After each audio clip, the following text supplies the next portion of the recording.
Part 3. We did it.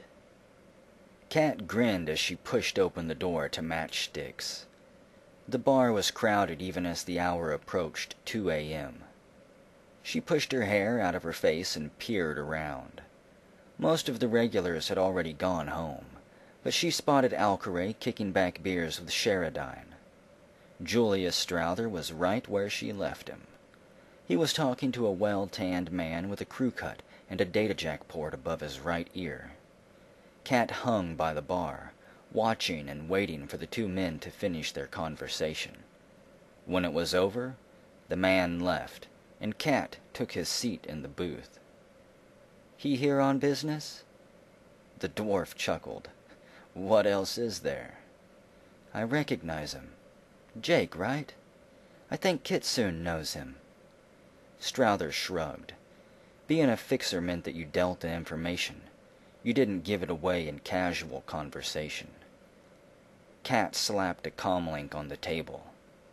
The fixer stared at it questioningly and picked it up. "This what I think it is?" She just smiled. "Dreck, Kat. That was fast. What, 28 hours? Ateen owes me for my leg. I intend to collect." The fixer furrowed his brow. "I suppose you peeked. What did you find?" 12 contacts. 8 of them rang up as gangers. There was a pawn shop owner, a couple of joy girls, a street doc, and a number we both know. "Are you sure?" The ganger we pulled this off of had him marked down as Mr. Johnson. The name is a common monkeyer for people who hired shadow runners. A Johnson is a job, a cred stick, an empty cubicle on the other side of a trid call. Strowther nodded at this, and a grin took shape beneath his gray handlebar mustache. "Oh yeah, I tried it. It's no longer in use."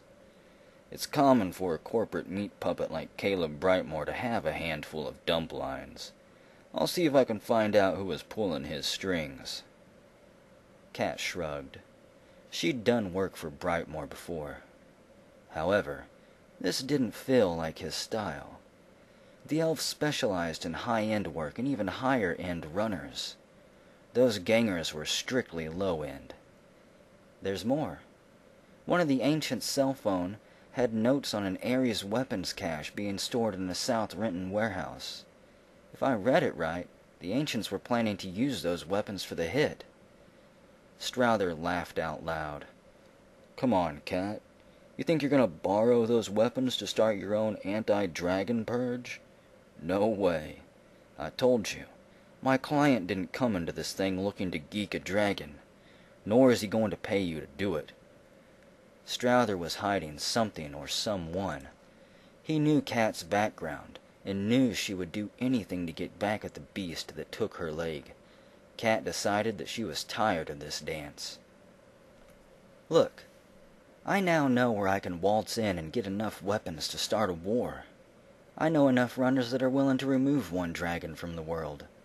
What I need to know is how far is your contact willing to take this?"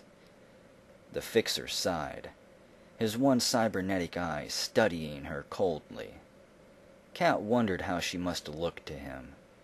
Barely 25, scarred, drug user skinny with scraggly green hair that curled past her chin.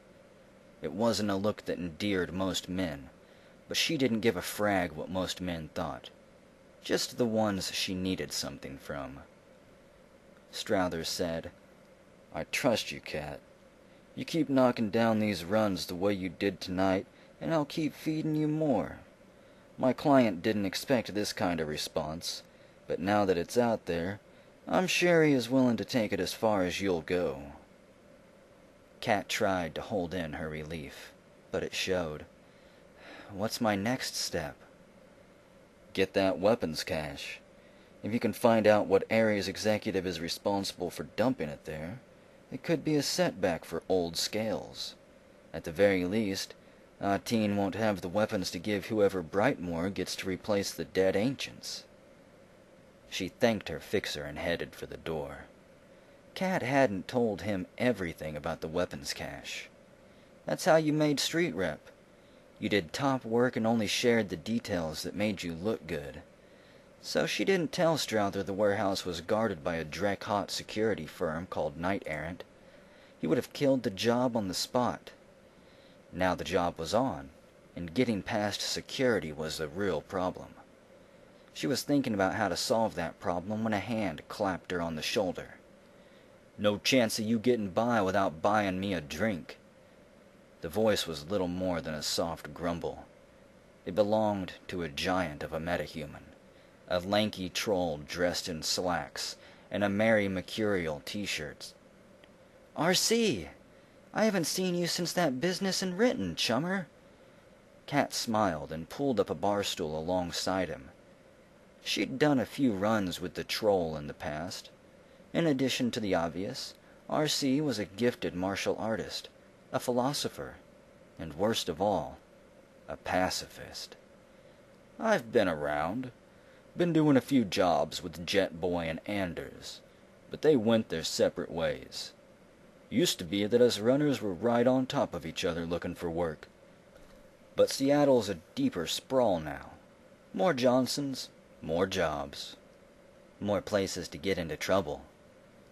You ever think about leaving, Kat?" "You mean start running in another city? Drag. There's places in Seattle I've never seen. Why? You getting out?" "That isn't an option right now.